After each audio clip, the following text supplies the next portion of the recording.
శ్రీశ్రవణ ఛానల్‌కి చిన్నారులందరికీ, శ్రోతలందరికీ కూడాను మరొక్కసారి స్వాగతం. ఈరోజు మనం 43 శ్లోకాన్ని చెప్పుకోబోతున్నాం. అమ్మవారి కురులకి, కేశాలకి సంబంధించిన శ్లోకం అన్నమాట. ముందుగా మనం సంస్కృత శ్లోకాన్ని విందాం. ఆ తర్వాత ప్రతిపదార్థ తాత్పర్యాలు తెలుసుకుని, తెలుగులో పద్యాన్ని విని, ఆ తర్వాత విశ్లేషణలోకి వెళ్దాం. ముందుగా సంస్కృత శ్లోకం.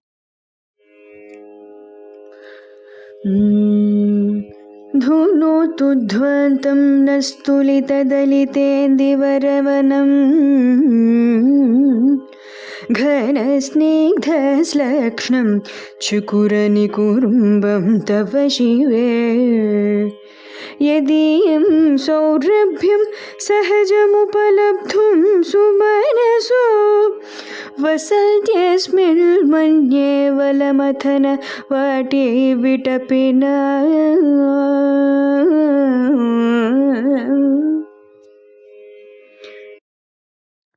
చాలా చక్కగా ఆనంద భైరవి రాగంలో పాడి వినిపించారు మనకి పావని.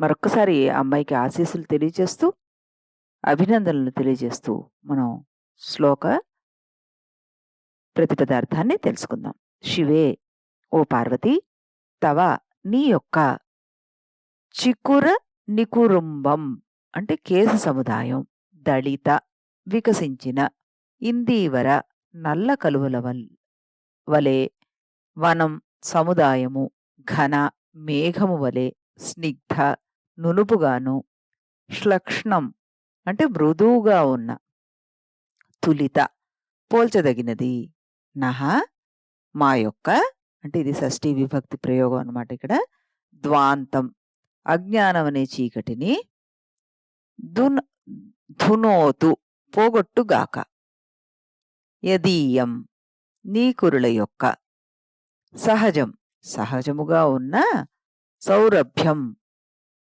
పరిమళాన్ని, ఉపలబ్ధం పొందడం కొరకు, బలమథన బలుడనే రాక్షసుని సంహరించిన ఇంద్రుడి యొక్క, వాటి అంటే ఉద్యానవనమునందలి, విటపినాం కల్పవృక్షాల యొక్క, సుమనసహ పుష్పాలు, అస్మిన్ నీ కేశపాసమందు, వసంతి ఉన్నవి అని మన్యే భావిస్తున్నాను అంటున్నారు.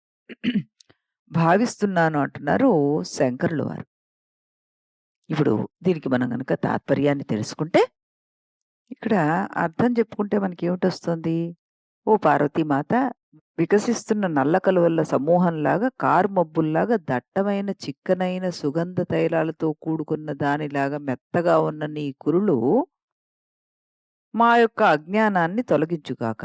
నీ కురుల యొక్క సువాసనలు తమకు కూడా తెచ్చుకోవడానికి అన్నట్లుగా ఇంద్రుని ఉద్యానవనంలో కల్పవృక్ష పూలు నీ కురులందు చేరాయి అంటున్నారు శంకరుల వారు. అంటే ఇక్కడ బలమథనుడు అనే రాక్షసుడిని మదించాడు ఇంద్రుడు. ఈ శ్లోకంలో ఆయన ప్రస్తావన ఎందుకు తీసుకొచ్చారంటే, ఆయన వనంలో ఉన్నటువంటి కల్పవృక్షంలో ఉన్న పువ్వులు కూడాను ఈవిడ కురుల యొక్క సుగంధ పరిమళాలు అప్పు తీసుకున్నాయి. ఆవిడని ఆశ్రయించి ఆ పువ్వులు ఈ వాసనని గ్రహిస్తున్నాయి అని ఇక్కడ చెప్తున్నారన్నమాట. మరి దీని తాత్పర్యం ఇదా? దీని విశేషణం ఏంటో మనం తెలుగు పద్యాన్ని కూడా విన్న తర్వాత దీని విశ్లేషణలోకి వెళ్దాం. ముందుగా తెలుగులో పద్యం. శ్యామస్నిగ్ధతటిత్ సమన్వయ రుచుల్ సాధించున్ ఇందీవరస్తోమ శ్రీరుచి గుప్పుచున్ పరిమళ స్ఫూర్తుల్గొనన్ నందనారామం బందలి కల్పసూనతతి దూరంగోరు నీవేడియున్ మా మాలిన్య తమస్సు బోధలచుగా మాడెందముల్ వెల్గగా. అనురాధ గారు ఎంతో చక్కగా పాడి వినిపించారు మనకి ఈ శ్లోకాన్ని. ఇప్పుడు దీని అర్థంలోకి వెళ్ళే ముందు మనం ఎప్పట్లాగానే లలిత సహస్రనామంలో ఈ శ్లోకానికి సంబంధించిన నామాలు ఏం కనబడుతున్నాయో మనం చూద్దాం. ఒకటి చంపకాశోక పున్నాగ సౌగంధి కలసత్కచ, రెండవది నీలచికుర. ఈ 2 నామాల్ని మనం అన్వయపరుచుకొని చూద్దాం. మొదటగా చంపకాశోక పున్నాగ సౌగంధి కలసత్కచ. ఇదానీం అగ్నికుండాపాదానక స్థూలరూప ప్రాదుర్భావే శీర్షస్య ప్రథమత్వాద్ దేవీ ముఖాభిన్న వాగ్భవకూటస్య పంచదశ్యాం ప్రథమత్వాచ్చ శీర్షమారాభ్యైవ పాదపద్మాంతం వర్ణయితుం ఆరభతే. చంపకాదిశబ్దాః వృక్షే సక్తా అపి తత్పుష్పేష్వసి నిరూఢాలాక్షణికాః ద్విహీనం ప్రసవే సర్వం ఇత్యగ్నిపురాణకోశాత్ చంపకాని చేత్యాది ద్వంద్వః సౌగంధికాని కల్హారాణి తైః పుష్పైః లసन्तః శోభమానాః కచాః శిరోరుహ యస్యాః సా లసచ్చాభోంతర లసచ్చాద్భోనంతరర్భావితరణ్యోర్థో వా తేన పుష్పేషు స్వీయ పరిమళా పాదకాః ఇది ఫలతి తదుక్తం అంటూ చెప్తున్నారు. అంటే ఏంటి? అగ్నిగుండం నుండి దేవి స్థూల రూపంగా పుట్టడం తల మొదట మనకు అగిపిస్తుందనమాట. అంటే వాగ్భవకూటం పంచదశిలో మొదటిది అవ్వడం చేత శీర్షం మొదలు పాదాంతం వరకు వర్ణించడం ఆరంభిస్తున్నాం అంటూ ఇక్కడ చెప్పుకోవచ్చు మనం. అలాగే చంపకాది పదములు మనకి వృక్షపరములైన లక్షణావృత్తి చేత పుష్పాలని అర్థం చేసుకోవాలి మనం. అగ్నిపురాణ కోశంలో సర్వము పుష్పార్థము అని ఉందన్నమాట. మంచి వాసనలు గల పుష్పాలతోటి ప్రకాశించే వెంట్రుకలు కలది ఆవిడ అంటూ సూచిస్తున్నది.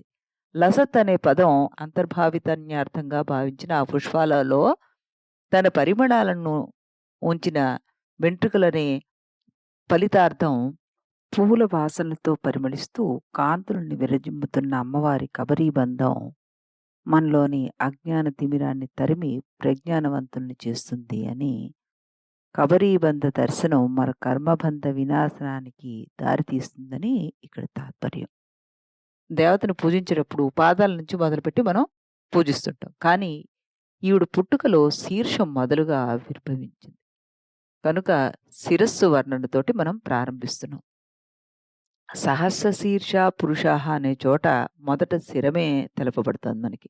చంపకాశోక పున్నాగ సౌగంధికములు అక్కడ పుష్పాలవుతున్నాయి అంటూ మనం చక్కటి అర్థాన్ని ఇక్కడ మనం చెప్పుకోవచ్చు అనమాట. పంచదశి మంత్రంలో మనకి 3 భాగాలున్నాయి. వాటిలో 3 కూటాలున్నాయి. ఆ కూటంలో వాగ్భవ కూటము, కామరాజు కూటము, శక్తి కూటము అంటూ మనం చెప్పుకున్నాం కదా ఇన్ని రోజులు. మానవ దేహం కూడా ఒక రకంగా ఈ కూటములకి సంబంధించిందే. అందులో తల భాగాన్ని వాగ్భవ కూటము అంటారు. అందుకే అమ్మవారు హోమకుండం నుంచి వచ్చేటప్పుడు ముందుగా వాగ్భవ కూటం ఆవిర్భవించిందంటూ చక్కటి అన్వయం మనకిక్కడ కుదురుతుందనమాట. ఇక్కడ మనకి శంకరులు వారు శివే ధునోతు ద్వాంతం అన్నారు. అంటే చీకట్లను తొలగించుగాక అని భావం. అంబిక కిరీటం కాంతిపుంజంగా మనకి అభివర్ణించబడింది. ఇప్పుడు ఈ చీకటి ఎక్కడి నుంచి వచ్చింది మరి? ఈ చీకటి అన్నది బహిర్గతమైనది కాదు, అంతర్గతమైంది అని అర్థం చేసుకోవాలి. ప్రతి ఒక్కరిని ఇది సుడిగుండంలో పడేసి తిప్పేసే అజ్ఞానం అన్నమాట. నల్లని కేశాలు ఈ అజ్ఞాన అంధకారాన్ని ఎలా తొలగిస్తాయి? అంటే మనలో ఉన్న అజ్ఞానం ఇంతకంటే కూడా చీకటైంది అని శంకరుల వారి చమత్కారమా? అమ్మవారి శిరోజాలు నల్లవైనా కూడాను ప్రకాశం కలవని, పరిమళం కలవని ఈ 2 లక్షణాలే కాదు, స్నిగ్ధం అన్న మరొక పదాన్ని కూడాను ఆయన ప్రయోగించారు. స్నిగ్ధము అంటే తైలంతో కూడింది. తైలానికి స్నేహం అని మరొక అర్థం వస్తుంది మనకి సంస్కృతంలో. ఇది స్నిక్ అన్న ధాతువు నుండి వస్తుందనమాట. స్నిక్ అంటే అంటుకునే లక్షణం ఉన్నది అని అర్థం.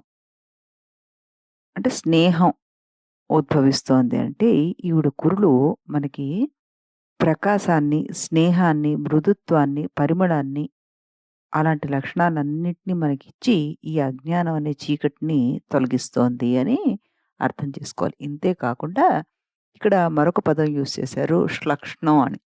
అంటే చిక్కులేవి లేకుండా సాఫీగా ఉండేటటువంటిది. మనకి పెద్దలు చెప్తుంటారు భర్త ఆయువు స్త్రీ శిరోజాల పొడవును బట్టి ఉంటుందని.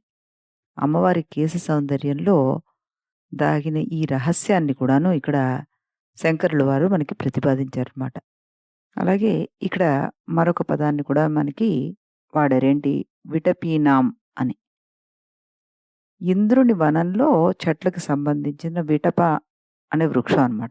మూడవ పంక్తిలో మనకి సుమనసః అన్న పదాన్ని తీసుకుంటే గనక సాధారణంగా సుమనసః అంటే మంచి మనస్సు కలవారు అని.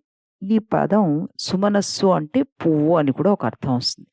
మంచి మనస్సు గలవారు ఏ విధంగా ప్రతిఫలాపేక్ష లేకుండా అందరి ఎడల ప్రేమను పంచిపెడతారో, అదే విధంగా పుష్పము మంచి, చెడు, గొప్ప, బీద వంటి ఏ తారతమ్యాలు కూడా లేకుండా తన సువాసనను పంచిపెడుతుంది. ఈ రకంగా అంబిక సురోజాలకు సహజ సౌరభ్యం ఉంది అని ఇక్కడ నిర్ద్వందంగా ప్రకటించారు శంకరుల వారు. అమ్మవారి ఈ కబరీబంధ దర్శనంతో మన పాపాలను, అజ్ఞానాల వల్ల ఏర్పడ్డ క్లేశాలను, కర్మబంధము ఇవన్నీ తొలగించబడి హృదయం ప్రక్షాళమై ప్రజ్ఞావంతులవుతారు అని అంతర్లీన శ్లోక భావం అన్నమాట ఇది.